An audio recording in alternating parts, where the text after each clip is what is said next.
maayong adlaw netong tanan diha sa Pilipinas guys. Karon ani ata karon sa Panama City and we are going to the Casco Antigua. Going dito sa Casco Antigua mo take siya mga around 20 minutes ride by personal cab guys, no? So medyo daghang tagmaagian diri, no, nga mura lang gyud og Pilipinas guys, no? Kay sama ra gyapon ang kainit, ang mga tao ug ang mga buildings guys nya murag maora gyud naa sa Pilipinas, no? So except nga medyo naay gamayng more on Spanish influence and culture gining lugar sa Panama City guys, no? So medyo layo-layo ang atong biyahe karong adlaw, no? Pero naabot ra gyapon ta dito with less traffic. So pag abot nato dito sa Casco Antigua, makita gyud nato ni ang mga buildings guys nga medyo of Spanish origin, labi na kaning simbahan diri nga very magnificent gyud siya. Sa city center daghan gyud kang makita guys, no, nga mura sad kanang naa sa atong si Intramuros nga mura gyud kanang mga Governor's Palace ug ayan guys na timingan namo na ay nagpictorial, probably debut or maybe quinceañera. Kaning Casco Antigua guys, mora ni siya ang gitawag nato og Old City of Panama City. Sama ra sad din siya sa Intramuros sa Manila, no, wherein na-confine siya sa usa ka citadel. Unya kani siya guys is usa sa mga pinakakaraan kay before aning Casco Antigua naa sa tay gitangan og Casco Viejo. Pero kaning Casco Viejo medyo nasunog ni sa unang panahon ug karon nag-establish la diri sa Casco Antigua. Nya namo na ni ang seat of government sa unang panahon sa Kachila. So ayan guys, so daghantag makita diri yung mga churches o mga uban pa nga brag medyo ano gid siya Spanish gid siya nga culture and heritage, no, nato diri. Sama ra sad ni sa Intramuros guys, kung nakasulod mo sa Intramuros mao gid ang feel, no, nya medyo secured taning lugar diri kay daghan ng mga sundalo nga nag tour diri, nag-suroy-suroy in order to provide protection labi na sa mga turista.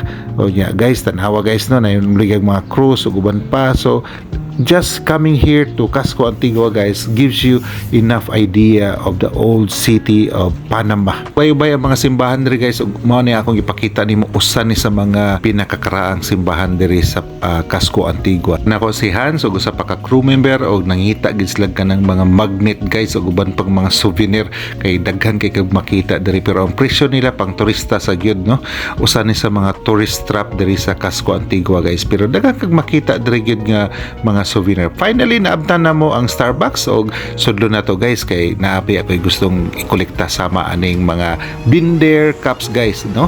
So usa sa akong paglibot-libot sa kalibutan mo ani akong gina-collect guys kung asa mga Starbucks branches ug finally napalit na gid nato ang atong primary nga purpose pag-anhi diri sa Casco Antigua. Alright, finally. Grabe gyud ang ato ang security guys kay bisag asa ka magliko-liko diri sa Casco Antigua naadyo kay makita ang mga police nga sama ani guys, no, very mobile and very available in case of mga emergency, basta secure lang gid ang mga turista guys. Medyo paspas ni manlakaw kung mga kaubays guys kay pertimbisihan na to si video o si vlog, no, pero ayan ginabiyaan lang ko nila guys. So finally enjoy ra man sad maglakaw-lakaw maglibot-libot ri guys bisa pag udtong tutok, no, kay medyo okay man ang hangin guys kay open siya sa Pacific area. Medyo init lang gid usahay, no, kung matunong ka sa adlaw, pero otherwise okay ra atong klima, no, medyo humid lang gid siya. Nakaagimig usa ka flag sa Panama guys anong pa-picture mi. Ayan. Tinyo lang gid mi sa among baktas guys kay amo gini siyang explore ug mo-come up ka diri sa usa ka church sad nga medyo guba na siya guys, no, murag ruin siya,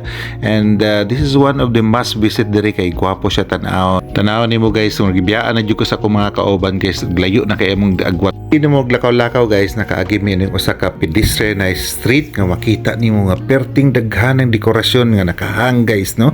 So this is one of the instagrammable place diri sa Casco Antigua. Tanawa guys ang mga cobblestones ug uban pa. So nakaagian na mo ning mga lugar diri guys nga naatay restaurant nga must see gyud, but wa na mi nisulod guys kay di man mi mo palitog makaon guys ug mainom kay medyo mahal sad nya, wa na mi oras guys kay dali mi. Yan sa din na mo mga statue sa mga former governors diri sa Panama City ug karon nakita sad nato ang obelisk sa French Quarter aning Panama City. May nalagid ga baktas guys ug isaka na naman likod sa Casco Antigua ug karon nakita nato diri ang dagat guys nga medyo low tide, no, ug diha sa atbang guys, no, sa layo-layo makita nato atong barko. Diyan guys di gid mahimutang kay kada na lang gid mga souvenir guys iya gid ang ginatan kay medyo interesado gid siya palit ani mga souvenir.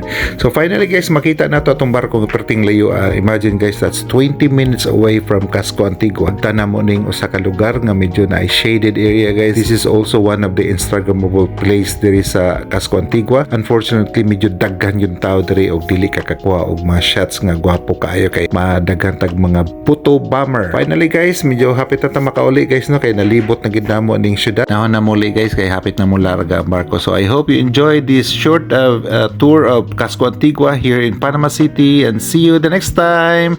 Salamat po for viewing. Bye bye. Have a good day. Bye bye.